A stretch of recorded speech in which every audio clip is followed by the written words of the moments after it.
Flamecore Silver, Part 1. Wait a minute. Have we ever actually done Silver in this show? No, we haven't. Trixie doesn't even think we even referenced him. I'm shocked. A light gold earth pony wearing a brown hat and a brown vest with a red apple for a key mark, and a female buffalo with a purple and white headband with feathers on it, slowly walked across the ravaged, spiky landscape, both of them looking around nervously.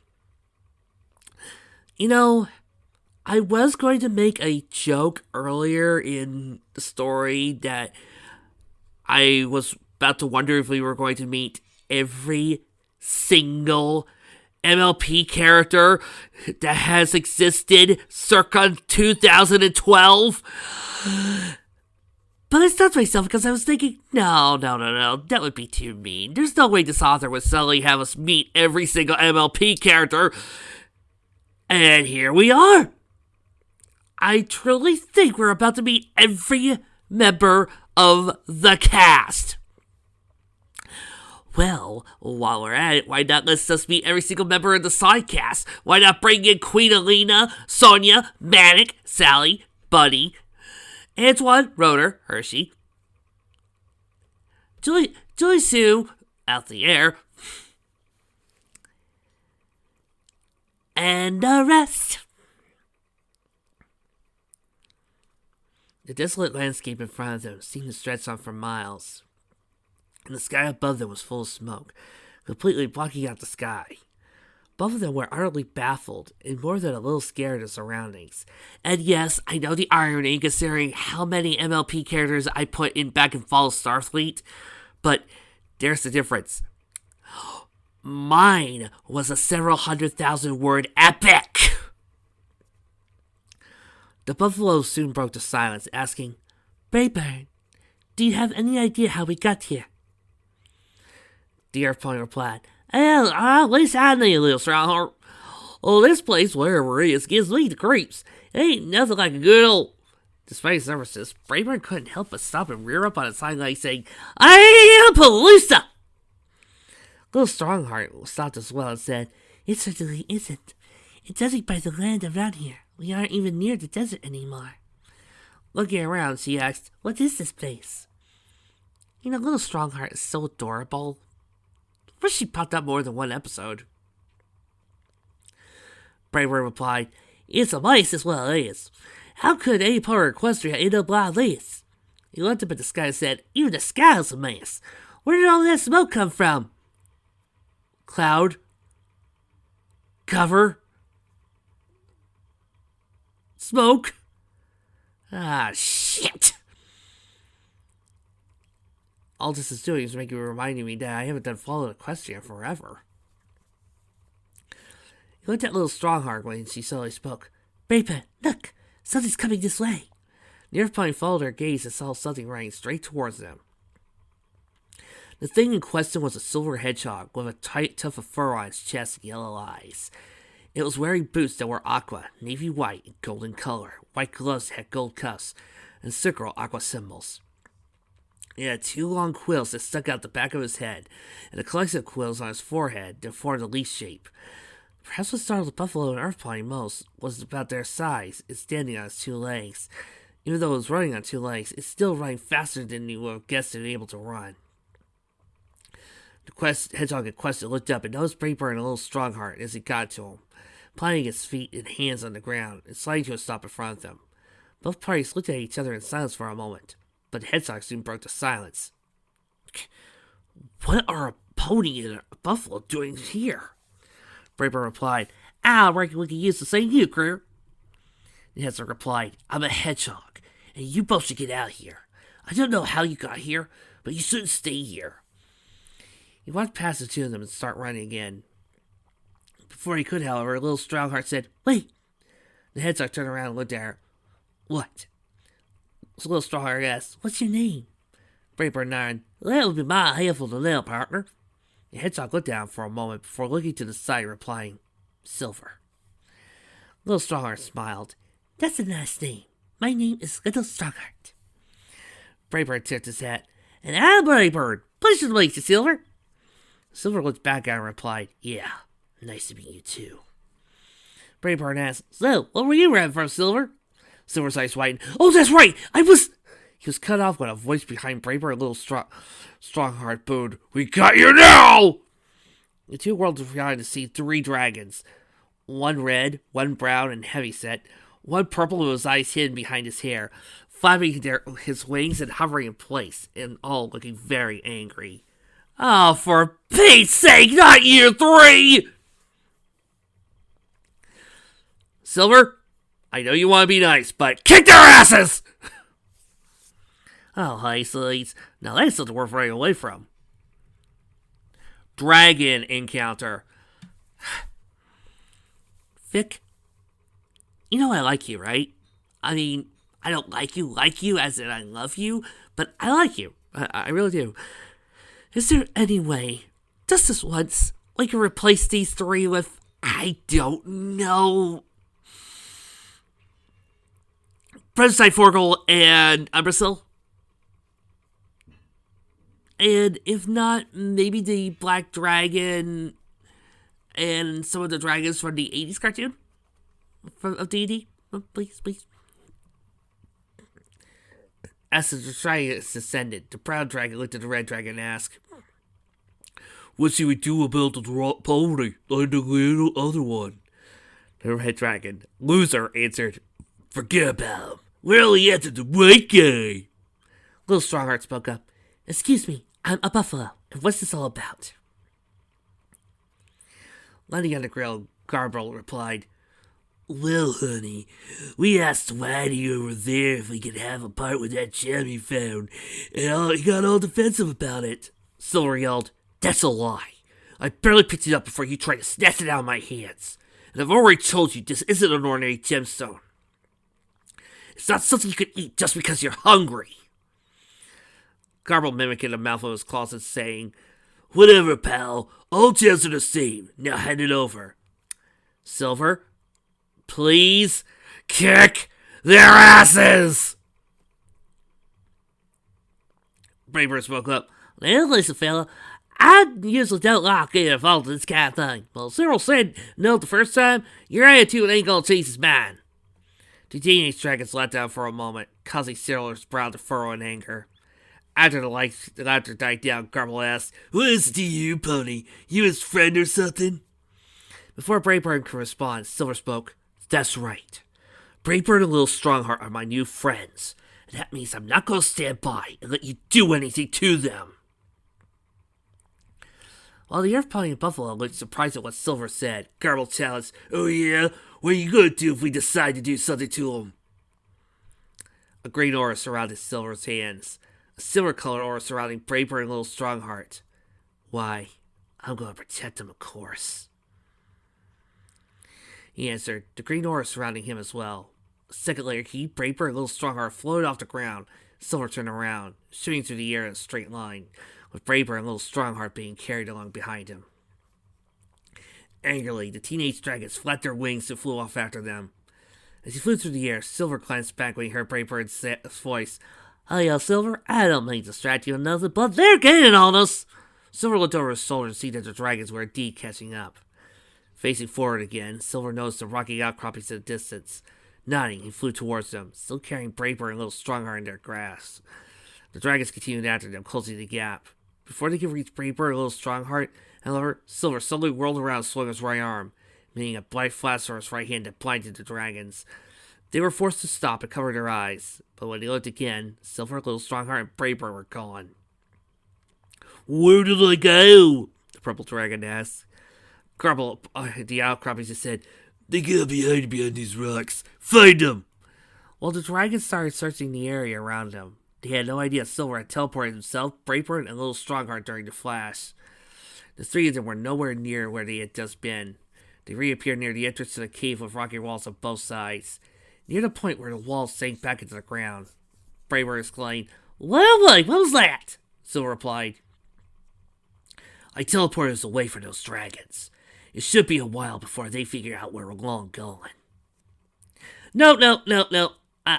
I'm taking over." The 3 dragons flew at Silver as he In response to his answer, Silverton raised his hand and summoned 3 mighty pillars. I warned you. And then Silver slammed the pillars onto the brown one before slapping the brown one back. Then, using the 3 pillars, he crushed the purple one with one glance of his hand. Then he turned to the brown dragon, and his eyes glowed as his body began charged with a blue aura. Garble, now shitting himself, begins to back up in fear.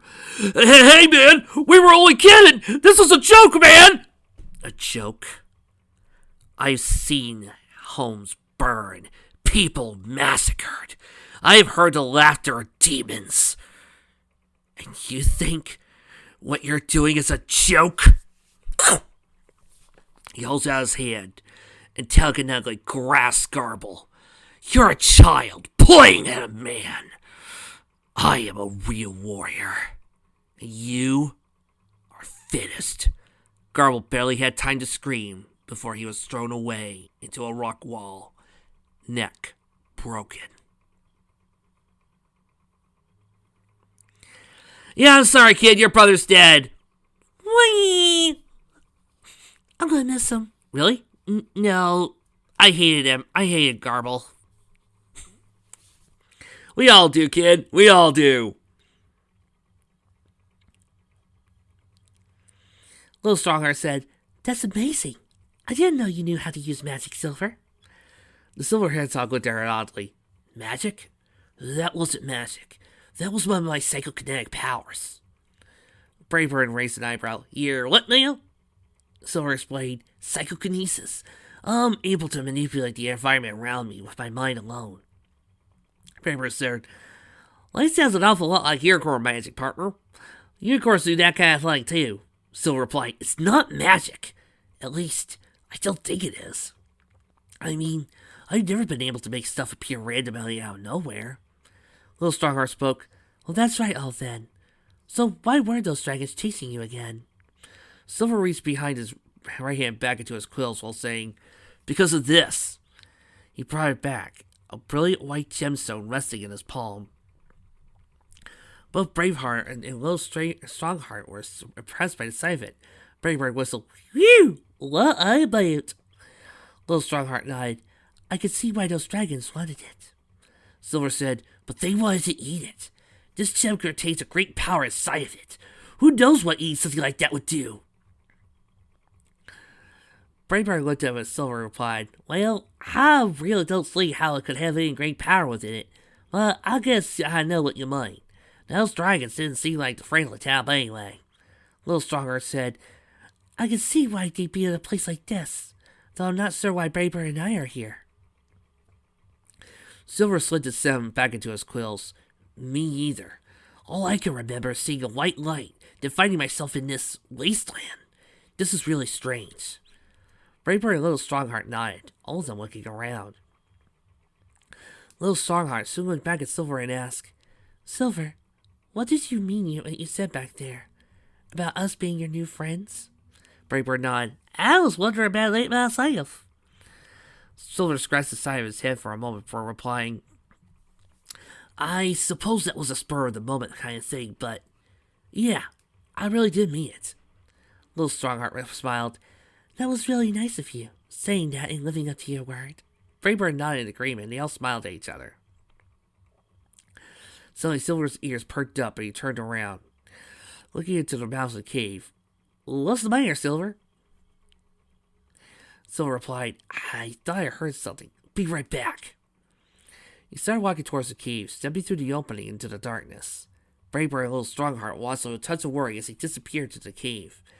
As they watched, they could swear they heard a voice coming from the cave whispering, Chicken, flour, egg, seed. You ain't just joking now, are you, Rainbow? In the Everfree Forest? Y'all went up there ark? Hamsack asked. Following a quick stop at Sugar Cube Corner to drop off Gummy, the group, along with the princesses, What are you two doing here, you hangers-on? Set out for the next portal, which Tails' radar indicated was located behind the Everfree Forest. The forest itself having recently reappeared. They were all currently following the main path in the now completely white forest. Tails keeping an eye on his radar as they walked. I'm totally serious, Applejack. We weren't just on the inside. Oh no, we were actually outside the Ark, out into space, to deal with that ugly lizard, Rainbow said proudly. How did you do that? I mean, with the vacuum of space and all, Twilight said. Rainbow shrugged. Like I said, there was an artificial atmosphere around the Ark. Sir, seemed like the case. There was oxygen, and I could just breathe just fine. Spike asked, what was it like? The Ark, I mean. Rainbow replied, pretty awesome. I mean, we didn't see every area inside the colony, and the walls and floor were pretty much gray, but everything else was cool. There were walls with these big screens like the ones on Tails' radar, a research lab, machines out there floating in the air, and all these walkways underneath the Ark. Man, if you looked up for those platforms, the lights of the Ark would look pretty amazing. Twilight groaned. Oh, I don't regret helping out Tails one bit, but was it because seeing the Ark, just hearing about it is incredible? Rainbow smirked. I knew you'd say something like that, Twilight. Tails glanced up and said, well, if we somehow get a little ahead, maybe we can go back to that hill and check it out. According to my radar, that portal's still open. Whether or not the door at the end of the hall is open is another. Twilight suddenly noticed a patch of flowers in front of Sonic. It quickly got alongside him, pressing her head against his chest, saying, wait! Sonic, at this sudden action, slowed down along with the others, coming to a stop about a foot away from the flower patch. Oh, I wanted to poison joke, Sonic! With his legs turned to mud? No, his legs backwards! Not a big deal, really. Oh, I forgot. You've mastered running backwards. Yeah. Looking over at Twilight as she strained, he asks, what's wrong, Twilight? The laboratory unicorn explained. Since nothing in the Everfree Forest has color right now, we should probably avoid every patch of flowers we see. It wouldn't be good if we happened to walk through a patch of poison joke now, would it? Applejack nodded. Good point, Twi. Sonic raised an eyebrow. Poison joke? What's that? Rainbow asked, you've never heard of poison joke, Sonic? Sonic shook his head. Can't say I have. Tails spoke up. I'm familiar with poison ivy, poison oak, poison sumac, but poison joke? That's a new one on me. Sonic laughed. Man, you guys are missing out. They all look so funny after they stepped to those flowers. Oh man, I was laughing so hard that day. Noticing the annoying looks on Twilight and her friends' faces, Tails asked, what is touching a flower refer to being poisonous, funny Spike? Celestia spoke. Oh, the poison joke actually isn't poisonous, Tails.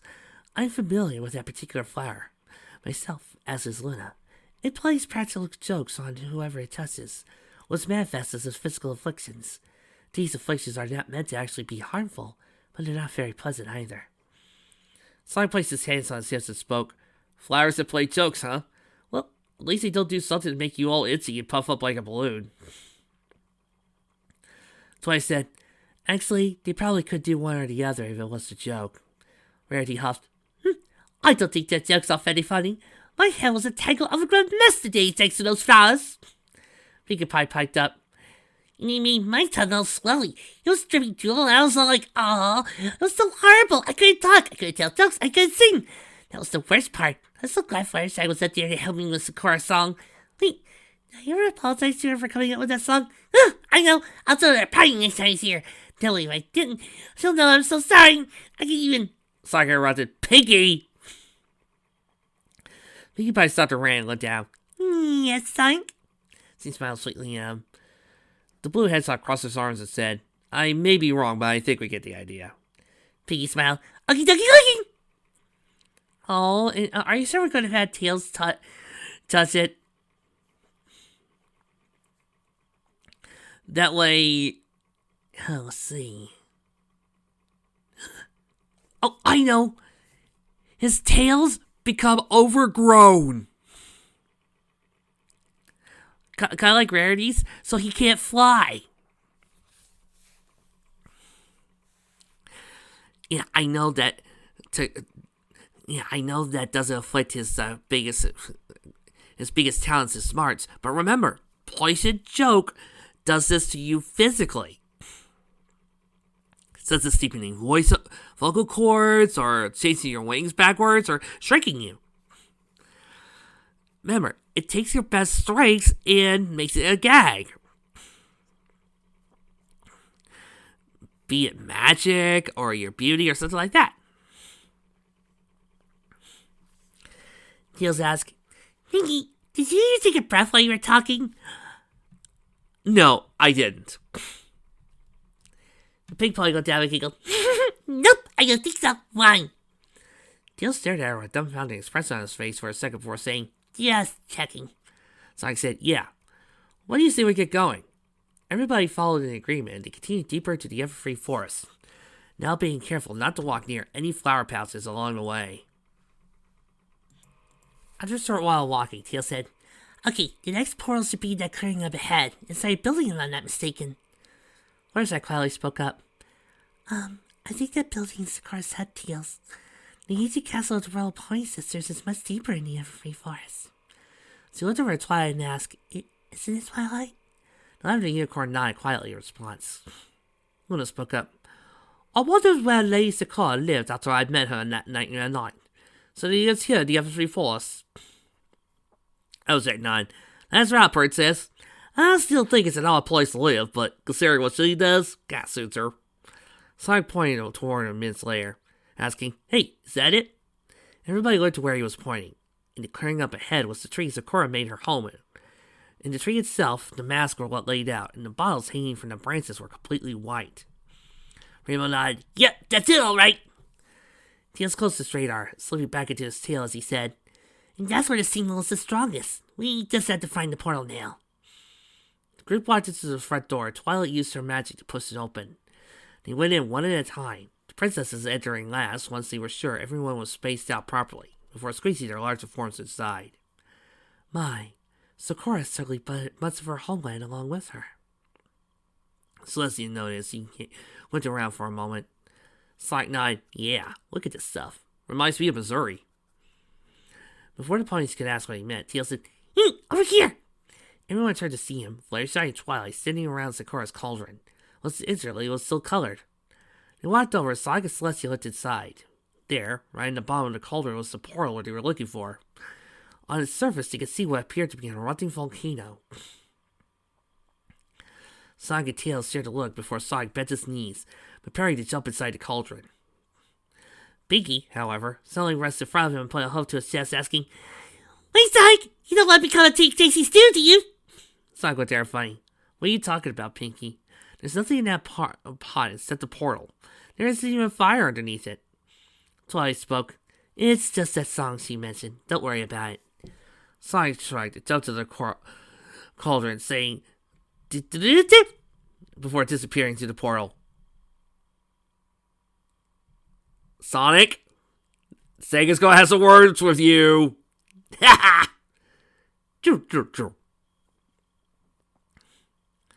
Tails went in after him. Followed by Twilight, with Spike on her back, Rainbow Dash, Apple Second Rarity, and Fluttershy. What's the words of encouragement for the princesses? Pinky stood on her hind legs and grinned. It's stew time! Garble! She then jumped to the cauldron, flying first. Luna looked at Celestia. Oh, don't you dare. After you, sister. Celestia looked at the cauldron at that. Looked as though she could fit Luna with little difficulty, but... What's the matter? Aren't you going? Luna asked, shaking her sister out of thoughts. Celestia shook her head and said, I'm going, Luna. I just need a moment. She spread her wings and flew up above the cauldron, then lowered herself down, slipping her hind legs in first, then squeezing the rest of her body in, clearly trying not to act in an embarrassing way in front of her sister. Gee, maybe you hangers-on shouldn't be coming with us! After she went in completely, Luna shook her head at her sister's actions and walked over to the cauldron, placing her footholds on top of it and catapulting herself into it. A mysterious and ruined world. A second later, Luna's forehost touched solid ground, and she brought her hind legs down, pulling off an incredible landing. Looking up, she immediately noticed the different surroundings. Except for two openings, the area was completely circled by rocky walls. The ground beneath her was barren and cracked. There were dead trees and bushes near the rocky walls, all of them leafless and gray. Looking as though Discord had done something to them. Above them, thick clouds obscured any possible view of the sky, making it impossible to determine where it was day or night. Looking over at our companions, the Lunar Princess saw they were all looking in confusion and worry. Luna tried over to her sister. Twilight spoke up. Well, this is a bit different. Rainbow glanced over at her and asked, Yeah, you think? What is up with this place? Spike walked over to Sonic and poked him on the leg, asking, Hey Sonic, where are we? Judging from the location and the amount of volcanoes, I'm gonna say we're in the plane of fire. Sonic didn't reply right away, making her think he didn't hear the baby dragon or was ignoring him. It's okay, Sonic. I ignore him too. Spike was about to poke him again when the hedgehog said, I don't know. Sonic nearly fell over at that. Getting her composure back, she asked, You don't know? How do you not know, Sugarhawk? Ain't this one of the places you've been to before? Sonic raised an eyebrow. I'm not sure. Rainbow asked, So have you been here before or not? Sonic looked at her and replied, That's the weird thing. I don't remember coming to a place like this. Yet it feels like I've been here before. Tails looked over at him and said, So it's not just me? Celestia tilted her head to the side and asked, So you both feel as though this is familiar, yet you're not sure why this is? Tails nodded, Yeah, pretty much. Sonic raised an eyebrow as he added, I also feel some serious backlash for some reason. I was looked at Twilight and asked, Hey, Twat? When the Labyrinth Unicorn looked at her, she went on, Ain't there something you could do to help them remember? And that spell you used on us when Discord was loose? Freddy nodded, That's right, the memory spell. You should be able to help them remember, Twilight. Twilight shrugged, I guess it could work if it seems familiar to them. She turned and walked over to Sonic, standing a short distance in front of him. Before she could direct her magic into her horn, however, Sonic said, Whoa, hey, hold on. Why don't we just look around instead? Maybe it'll come to us. You should save your spell as last resort, Twilight. Tails nodded, Yeah, Sonic's right. You kind of releasing your magic of a familiar landmark or something is all we need to remember this place. Twilight replied, Oh yeah, that makes sense. Sure, let's do that then. Although a few members of the group were surprised by how easily Twilight was so persuaded, they shrugged it off and walked towards the nearby opening in the rock, heading for whatever lay beyond it, and unaware they were being watched. As they followed the path in front of them, everyone noticed the surroundings didn't change much. Some desolate landscape, same dark skies, same sense it felt like the world was dying. Like it was something out of a bad dream, or This place is really scary, Fluttershy murmured, looking around fearfully. Not fear, Fluttershy. This is indeed a very unnerving location, but we are all together, Luna said. Yes, all of us, plus the two hangers-on. The main characters, plus the two leeches. The main 6, plus the 2 teacher characters who should be mentor characters, but instead, so many people want them to join in.